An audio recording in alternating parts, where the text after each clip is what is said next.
If you have ever wanted to try water marbling, here is where the magic starts.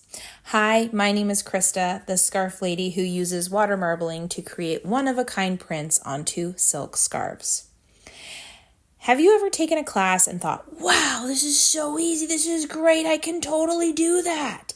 I liken water marbling to taking a beginner class for cake decorating and leaving the class so pumped up and thinking, man, I'm going to start a bakery. It's going to be awesome.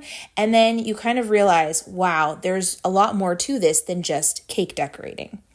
So I've linked below a great kit, which is a great way to get started. So in the kit, you get all of the basic things that you need to water marble. So you get the alum, which we use to pre-treat the materials. You get the carrageenan powder, which is what we float on once it's sat overnight and thickened. You get 5 colors of paint, and you get instructions. What else do you need to set up to do a water marbling session? Well, what I use in my space is I use a waterproof tablecloth. I use a leak-proof container. So this tray is kind of like the bakery version of where you want to start. You need to start small. You need to start with like a kitty litter tray, a dish pan, a lasagna tray, something small. And you want to start by printing onto paper. You want to give yourself the opportunity to do as much experimentation as you can because it's going to take you a few times before you nail it.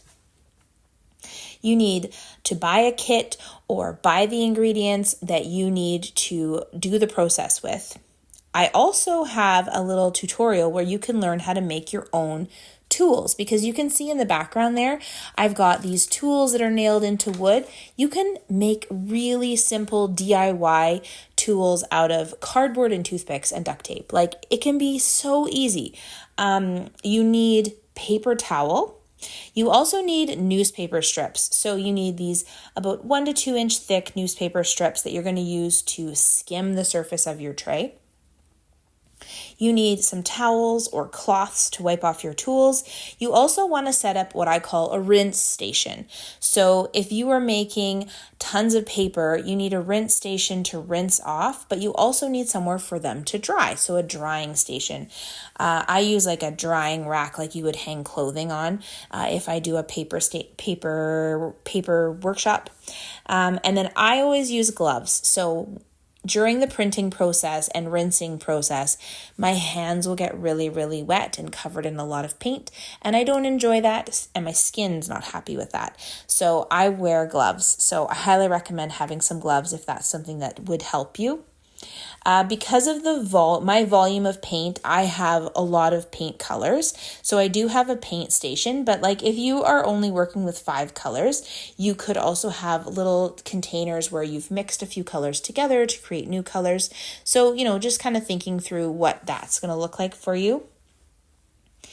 That's where I would start. You don't need everything to be perfect. Like just start, just try water marbling, try the process, learn the basics, and then go from there and use it in your art or use the papers you make to create art. It is so much fun. You just have to get the basics down. So this design is just one of a bazillion different ways you can make a design with water marbling. So today we made a beautiful leaf background and we've added these gorgeous flowers using just a few different colors of paint and some different tools. And you can do this. You can totally do this at home. Comment the colors that you think we should try next because I always get so much inspiration from our subscribers and followers here, and you guys have some of the best advice for me. And don't forget to subscribe so that you can see the next one and the next thing that we make.